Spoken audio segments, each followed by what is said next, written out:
we're team 144 and we're here to present our credit rating analysis on Bharti Airtel, a leading global telecommunication company with operations in 17 countries across Asia and Africa. It is headquartered in New Delhi and ranks among the top 3 mobile service providers in terms of subscriber base.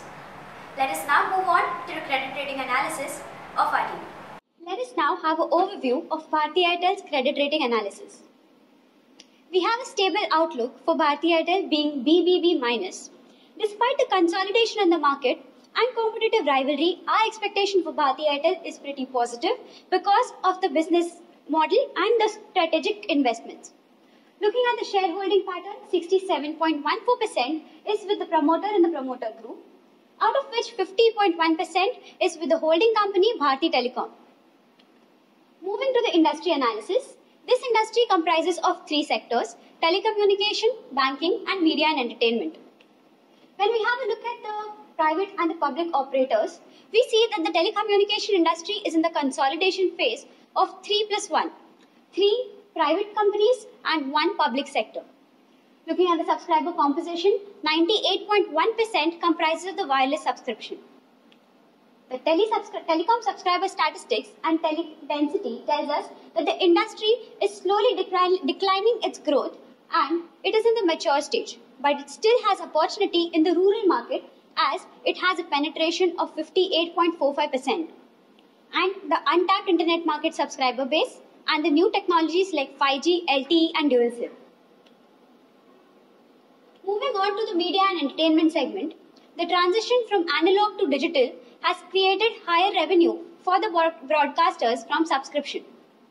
Looking at the number of pay channels, we see that HD channels have a vast opportunity in the coming years. Now let us have a look at the banking segment. Payment banking, to be precise. Payment banking is a technologically advanced and a simplified banking solution which aims at financial inclusion by giving higher interest rates. This is our credit rating model. We have evaluated different parameters by giving them some weightages and then arriving at a score. Now, having a look at the industry analysis, we have a score of 6.1, which is majorly contributed by competitive rivalry and the changing regulatory policies. Moving to the business segment, here we'll talk about the revenue share. The sources of revenue share of Bharti Airtel comes from mobile services, Airtel Business, tower infrastructure, digital TV and home services, of which mobile services contribute around 73%. Mobile services India contribute around 51% of the entire revenue share of Bharti Airtel. Despite being the highest revenue contributor, it has shown a negative growth of -18% in FY 17-18. This was due to the intensive competitive scenario created with the advent of Reliance Jio in the industry. Home services, which talks about the fixed line services, has also shown a negative growth because of the reduction in the subscriber base of wireline structures. Moving on to the business model of Bharti Airtel, the Bharti Airtel's business model is a value creation model starting from infrastructure setup to ecosystem creation. Its infrastructure setup consists of spectrum, towers and networks. With infrastructure sharing with peers, it has developed a collaborative and operationally cost-efficient model with focusing on smart procurement and process optimization. Through its micro sales and marketing technique, it successfully converts its potential leads to customers who are then provided with post-sale services. Bharti Airtel realizes the need to diversify its business to reduce the risk of dynamic environment and thus has ventured into varied businesses, the payment banking being the latest one, to create an entire ecosystem. Bharti Airtel's corporate governance is globally acknowledged. Its board represents a confluence of experience and expertise across various domains, ranging from global finance, telecommunication, to general management, administrative services, and consulting. It has also implemented GRC system to embed the systematic controls. Also to note that high percentage of non-executive directors and women directors on the board meets the regulatory compliances. Talking about the key risks faced by Bharti Airtel, it faces high risk with rapid technological evolution, increased need for innovation with advent of digitization, changing regulatory framework, and cost inefficiencies with rising pricing pressures. Therefore, it faces high risk of all these risk parameters. Talking about its strategy with Win with People centered around learn, lead and grow encompasses its various programs to partner its employees to build a better working environment, and also its robust internal control framework promotes its success. Therefore, these are the reasons for its low risk of human capital and internal control. Moving on to its capital structure, long-term debt is higher in this as compared to equity because of its capital-intensive nature of the business, of which approximately 99.5% is an unsecured debt. Summarizing the entire data of business segment, we have reached at a weighted average score of 6.8, which is driven majorly by the diversified business and also the business model adopted by Bharti Airtel. Airtel's competitive positioning is determined in each of the industry. Under telecommunication, the competitive benchmarking is determined using critical success factor for Airtel's business and industry, where we have considered Vodafone Idea and Reliance Jio for comparison. The 5 critical success factors for Airtel's businesses are marketing and sales, technology, managerial infrastructure, pricing, and human capital. Each of these critical success factors are rated on a scale of 5, where 5 is the best and 1 is the worst. Now the symbols that you can see like O, minus, plus are used for relative comparison, where O represents it is same as Airtel, minus represents it is not better than Airtel, and plus represents it is better than Airtel. Now in terms of human capital, Airtel has outperformed its competitor, where it has won awards like Best Company to Work For. It has exhibited in recent years strong marketing and sales strategy, where it has overcome the market disruption and has maintained its presence in the market. When it comes to technology and managerial infrastructure, it has performed averagely and consistently with respect to its competitor. One important point is related to pricing, where we can see a scope of improvement when compared to the competitors. Coming to the relative competitive strength, the critical success factor of this industry are value-added services, market research, promotion strategies, cost efficiencies, and network strength. Each of these factors are rated on a scale of 5. Airtel has exhibited a strong position when it comes to network strength, but Reliance Jio has been a pioneer when it comes to value-added services and promotion strategies. Vodafone Idea has been consistently average in all the parameters.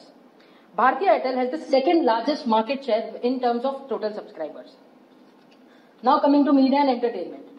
The major player in the media and entertainment industry are Dish TV, Tata Sky and Airtel, and other small players are Sun Direct and Reliance.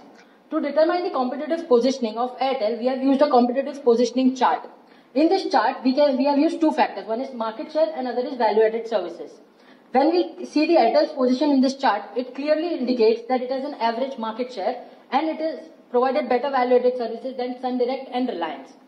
Now coming to the payment banking. Under payment banking, the Airtel's position is determined using market share as per debit card transactions and RTGS volumes.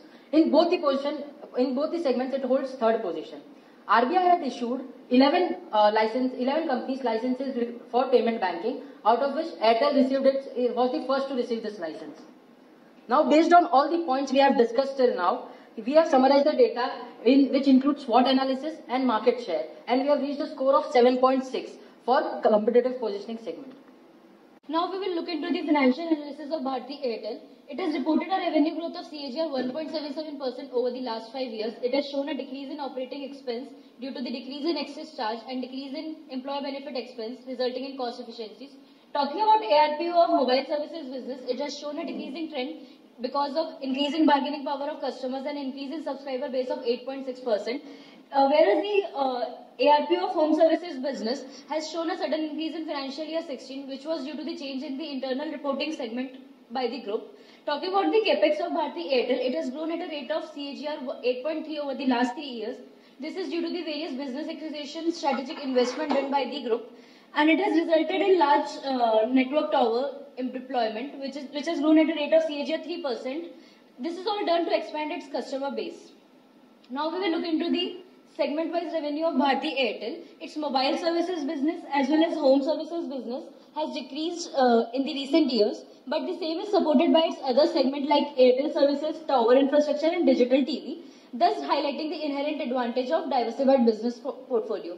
Going forward, we will be comparing the ratios of Bharti Airtel over the years, as well as we will compare it with the average of major competitors in the industry, that is Reliance Jio, Vodafone Idea and Bharti Airtel.